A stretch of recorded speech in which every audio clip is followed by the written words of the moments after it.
Hi guys, আসসালামু আলাইকুম। Shamima's kitchen থেকে আপনাদেরকে স্বাগত জানাই। আমরা মাছে ভাতে বাঙালি, তাই ইলিশ মাছ হলে তো আর কোনো কথাই নেই। আজকে আমাদের রেসিপি সর্ষে ইলিশ। আমি এখানে নিয়েছি 5 পিস ইলিশ মাছ। প্রথমে আমি এগুলো ম্যারিনেট করে নেব। কিছু লবণ আর 1 টেবিল চামচ হলুদের গুঁড়ো ভালো করে মেখে নেব। দিয়ে দিচ্ছি কিছু পরিমাণ সরিষার তেল।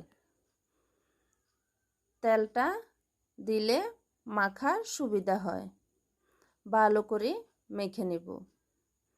আমি এখানে নিয়েছি সাদা সরিষা 4 টেবিল চামচ সাদা সরিষা নিয়েছি। 4-5টা কাঁচামরিচ দিয়ে দিলাম। আমি এগুলো একটা ব্লেন্ডার জারে পেস্ট করে নিলাম। এখানে আমি কিছু পরিমাণ পানি দিয়ে পেস্টগুলো পাতলা করে ছেঁকে নেব। ভালো করে ছেঁকে নেব। খোসাগুলো আমি রান্নায় ব্যবহার করব না, এতে রান্নার স্বাদ ভালো আসে না। একটা প্যানে আমি পরিমাণ মতো দিয়ে দিচ্ছি সরিষার তেল। এখানে কোনো মশলা ব্যবহার করব না। কালারের জন্য দিয়ে দিচ্ছি আধা টেবিল চামচ হলুদের গুঁড়ো, আধা টেবিল চামচ লাল মরিচের গুঁড়ো। এগুলো একদম লো হিটে দিতে হবে, না হলে পুড়ে যাবে। হলুদের কাঁচা গন্ধটা যাওয়ার পরে আমি এখানে দিয়ে দিচ্ছি পেস্ট করা লিকুইডগুলো।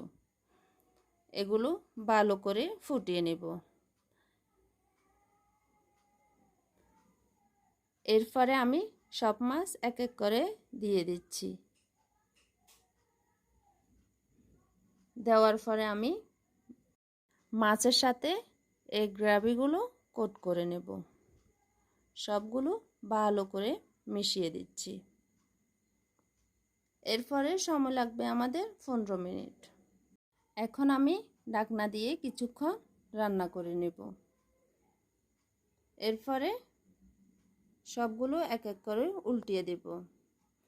এখন কিন্তু খুবই সাবধানে উল্টাতে হবে, না হলে ভেঙে যাওয়ার সম্ভাবনা আছে।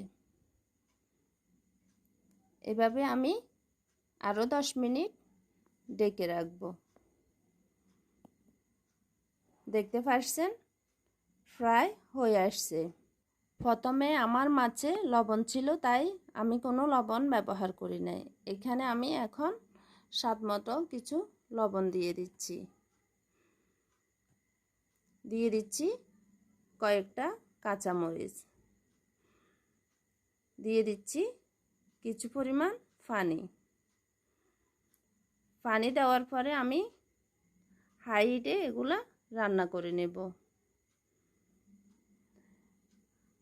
এখন কোনো চামচ ব্যবহার করা যাবে না।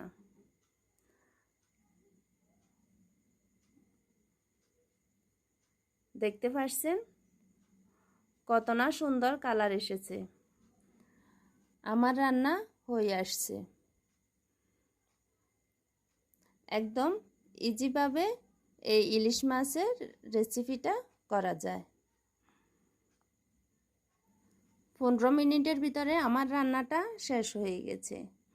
আপনারা বাসায় অবশ্যই ট্রাই করবেন। কেমন হয়েছে আপনারা আমাকে কমেন্টের মাধ্যমে অবশ্যই জানিয়ে দিবেন। একদম সহজভাবে এই রেসিপিটা দেখেছি। এরকম সহজ রেসিপি পেতে হলে লাইক কমেন্ট শেয়ার করে আমার পাশে থাকবেন। আল্লাহ হাফেজ।